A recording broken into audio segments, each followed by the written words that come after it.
কোনো মূল্যে দলের সিদ্ধান্তের পক্ষে আমরা সকলে একমত ঐক্যবদ্ধ থাকব, এই একটি শপথ। এবং একই সাথে দলের সম্পর্কে, দলকে নিয়ে যাতে কেউ ব্যক্তি স্বার্থে ব্যবহার করতে না পারে সেই সুযোগ আমরা কাউকে দেব না। এই দুইটি শপথ কি আমরা আজ কাউন্সিলে গ্রহণ করতে পারে? ইনশাআল্লাহ। অত্যন্ত গুরুত্বপূর্ণ বিষয়, যেই কথাটা আমি বার বার বার বার বলে এসেছি, কেউ যেন আমাদের নাম ব্যবহার করে, এই দলের নাম ব্যবহার করে, বিএনপির নাম ব্যবহার করে তাদের ব্যক্তি স্বার্থ হাসিল করতে না পারে।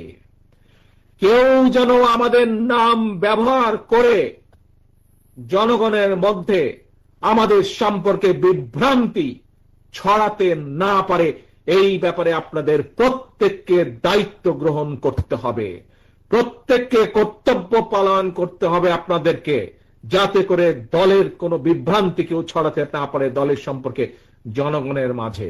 ধানের শীষের যে কয়েকজন নেতা কর্মী আজও বেঁচে আছে, আজও গণতন্ত্রকে প্রতিষ্ঠিত করতে চায়, আমাদের সামনে একটি লক্ষ্য থাকতে হবে। কি সেটি? সেটি হচ্ছে যে কোনো মূল্যে আমাদেরকে ঐক্যবদ্ধ থাকতে হবে, এর কোনো বিকল্প নেই। আমাদেরকে থাকতে হবে ঐক্যবদ্ধ।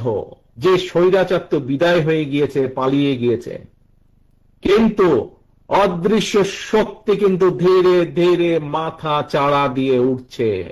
মনে আছে আপনাদের এই কথাটি আমি বিভিন্ন সময় বলেছি, আজকে থেকে প্রায় 1 বছর আগে আপনারা বহু মানুষ সেদিন সেখানে উপস্থিত ছিলেন।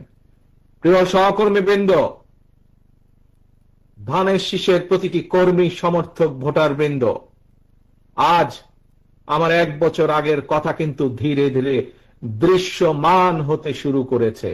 আমাদের আর আজকে বসে থাকার সময় নেই। প্রিয় সহকর্মীবৃন্দ, বিএনপির প্রতিটা নেতা কর্মীকে আজ যে কোনো মূল্যে, আমি জানি বিশাল দল, আমাদের বিশাল দল, স্বৈরাচারের আমলে প্রায় 50 লক্ষেরও বেশি নেতা কর্মীর নামে মিথ্যে মামলায় ছিল আমাদের দলের। এত অনেক পৃথিবীর অনেক দেশ আছে যেই দেশের টোটাল জনসংখ্যাও এর থেকে কম, এত সংখ্যক নেতাকর্মী আমাদের। থাকতেই পারে বিভিন্ন নেতাকর্মীর বিভিন্ন মতামত, থাকাটাই স্বাভাবিক, কিন্তু দলের যখন একটি সিদ্ধান্ত গৃহীত হয়ে যাবে, আমাদের কাজ হচ্ছে দলের সিদ্ধান্তের পিছে এসে দাঁড়ানো। কারণ আপনারা কি কারো ব্যক্তি কর্মী, নাকি আপনারা ধানের শীষের কর্মী? বলুন তো আমাকে, কার কর্মী আপনারা? আপনারা কার কর্মী? কোন ব্যক্তির নাকি ধানের শীষ? ধানের শীষের কর্মী আপনারা, জাতীয়তাবাদী শক্তির কর্মী আপনারা। কাজেই জাতীয়তাবাদী শক্তি ধানের শীষের পক্ষ থেকে যখন একটি সিদ্ধান্ত হয়ে যাবে, প্রিয় সহকর্মীবৃন্দ, আমাদের প্রত্যেকটি মানুষের দায়িত্ব হচ্ছে, যারা আমরা দেশনেত্রী খালেদা জিয়া, যারা আমরা শহীদ রাষ্ট্রপতি জিয়াউর রহমানের রাজনৈতিক আদর্শে বিশ্বাস করি, আমাদের প্রত্যেকের দায়িত্ব হবে সেই সিদ্ধান্তকে যে কোনো মূল্যে বাস্তবায়ন করা। মতামত আগেই বলেছি, হতে পারে বিভিন্ন মানুষের বিভিন্ন মতামত, কিন্তু একটি পরিবারে যখন পরিবারের মুরব্বী একটি সিদ্ধান্ত নিয়ে নেয়, পরিবারের সকল সদস্য সেই সিদ্ধান্তের পিছনে এসে দাঁড়িয়ে যায়, সেই সিদ্ধান্তকে বাস্তবায়ন করে। বিএনপি একটি বিশাল পরিবার, লক্ষ কোটি এই পরিবারের সদস্য সংখ্যা, কিন্তু বিএনপির নীতি নির্ধারক মণ্ডলী হচ্ছে এই পরিবারের সদস্য, সেই মুরব্বী, সেই পরিবারের মুরব্বী, বিএনপির মুরব্বী নীতি নির্ধারক মণ্ডলী। সেই নীতি নির্ধারক মণ্ডলী যখন দলের পক্ষে, একটি দলের জন্য একটি সিদ্ধান্ত নেবেন, সেই সিদ্ধান্তের পিছে প্রত্যেকটি সদস্যকে এসে ঐক্যবদ্ধ হয়ে দাঁড়াতে হবে। বক্তব্য শেষ করার আগে আবারও আপনাদের স্মরণ করিয়ে দিতে চাই, কি প্রতিজ্ঞা গ্রহণ করলেন আপনারা আজকের এই কাউন্সিলে? 1, যে কোনো মূল্যে আমরা ঐক্যবদ্ধ থাকব।